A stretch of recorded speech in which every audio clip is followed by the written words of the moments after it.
मुख्यमंत्री हेमंत सोरेन जी अग्रसर हैं और उनका भी एक सोच है कि हम जितना ज्यादा हो सके गरीब कल्याणकारी योजना हर गांव में हम आपको दे सकें, क्योंकि ये गरीब की पार्टी है। झारखंड मुक्ति मोर्चा माटी की पार्टी है। अगर सोचती है तो सिर्फ झारखंड के लोगों के लिए सोचती है। यही सबसे बड़ी उपलब्धि हमारी सरकार है। मैंने हर कार्यक्रम में बराबर इस बात की चर्चा की है कि जब 2024 में चुनाव हो रहा था और 2024 के चुनाव में माननीय मुख्यमंत्री जी का जो वादा था उसकी अमली जामा धीरे धीरे एक एक करके पहनाई जा रही है। मुझे याद है मैं जब विधायक बन करके विधानसभा में गया, विधानसभा से पहले अकेला माननीय मुख्यमंत्री जी ने शपथ ग्रहण लिया था और शपथ ग्रहण लेने के बाद तुरंत गाड़ी में बैठे और गाड़ी में बैठने के बाद सबसे पहला कदम सचिवालय में जाके कैबिनेट में बैठक बुला करके सबसे पहला कदम चलाने का काम माननीय मुख्यमंत्री महिला सम्मान योजना को देने का। हर महिला माता बहनों को 1000 से 2500 रुपया, हर गरीब परिवार को अपने पालन पोषण के लिए व्यवस्था देने का योजना जो चलाई वो आज तक जो है आप बहनों माता बहनों को 18 साल से 49 साल 50 साल की हमारी माता बहनों को मिलने का काम किया। आप देख लीजिए बगल में छत्तीसगढ़ की सरकार है, आप देख लीजिए दिल्ली में भारतीय जनता पार्टी की सरकार है। इन्होंने भी कहा था कि महिला सम्मान योजना हम 2,500 रुपया बहनों को देंगे, लेकिन चुनाव होने का 5-6 महीना होने जा रहा है, एक भी पैसा महिला सम्मान योजना का आपको दिल्ली में भी देने का काम नहीं किया।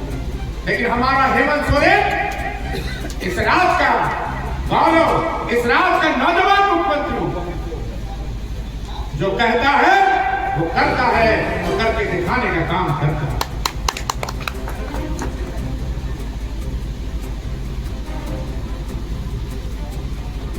सदन में आपने देखा होगा,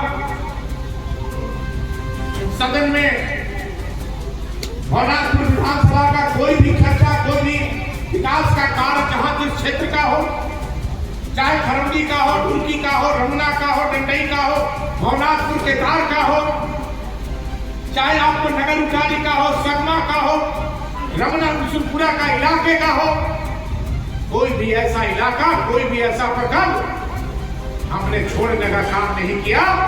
विधानसभा में सत्र के दरमियान में हमने चीर पचीत मांग जो डोमनी बराज का है, हमने सदन में उठाने का काम किया। हमें लगता है इस क्षेत्र में काम के आधार पर नहीं, प्रतिशोध के आधार पर काम होना चाहिए,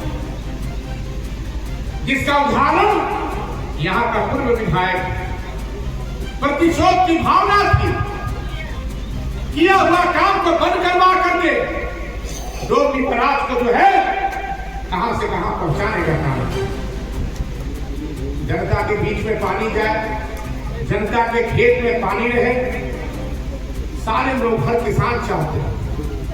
डोमनी बराज का मैं जब राष्ट्रपति शासन लगा था 2009 से 14 में जब एक क्षेत्र का विधायक था, यहाँ की मांगे थी, वर्षों पुरानी मांगे थी।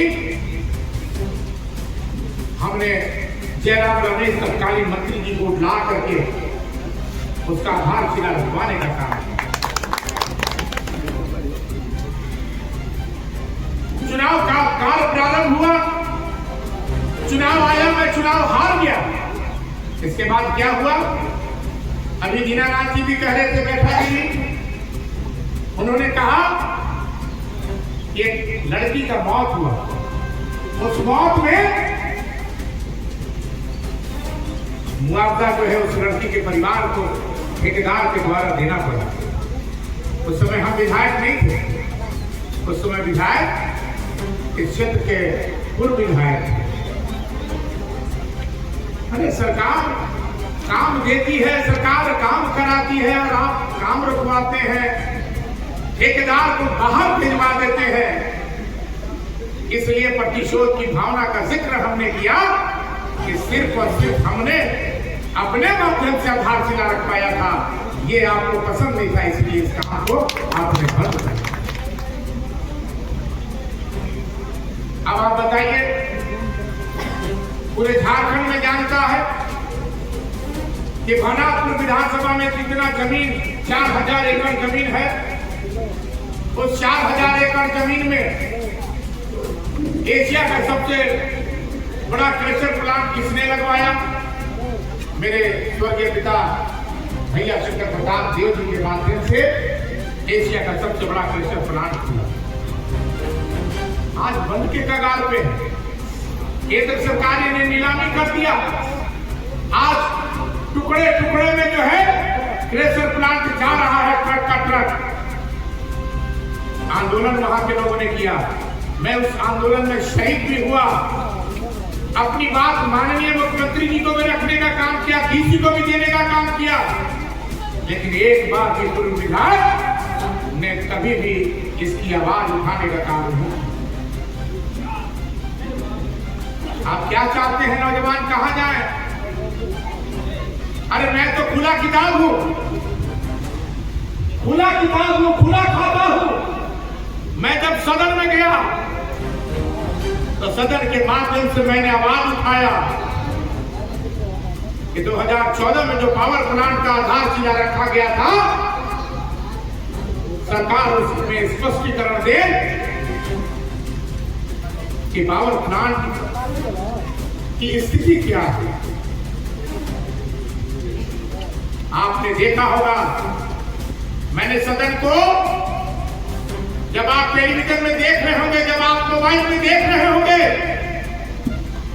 सरकार का जवाब था कि 2017 और 2019 में जो 1320 मेगावाट का पावर प्लांट आवंटित किया गया था, उसको 2017 में और 2019 में रद्द करा दिया। जिस पावर प्लांट की जमीन जो 4000 एकड़ जमीन में 514 एकड़ जमीन जो 1320 मेगावाट का पावर प्लांट लगने वाला था, उस जमीन को इन्होंने, क्योंकि मैं विधायक नहीं था उस समय, विधायक इस क्षेत्र के पूर्व विधायक थे, उन्होंने क्या किया? उन्होंने माइन क्षेत्र घोषित करा दिया, माइनिंग क्षेत्र घोषित करा कि किसी भी तरह जो है यहां पावर प्लांट का निर्माण न हो सके। 2014 के बाद तो मैं चुनाव हार गया। 2014 के बाद कौन विधायक था बताइए? 2014 के बाद ये विधायक, और जब 2014 के बाद जब विधायक बने तो इन्होंने भारतीय जनता पार्टी से मिलकर के, भारतीय जनता पार्टी रघुवर दास जी से मिलकर के इन्होंने पावर प्लांट का सत्यानाश कराने का काम। इसका जीता जागता प्रमाण सरकार के द्वारा जो लिखी गई विधानसभा का रिपोर्ट है।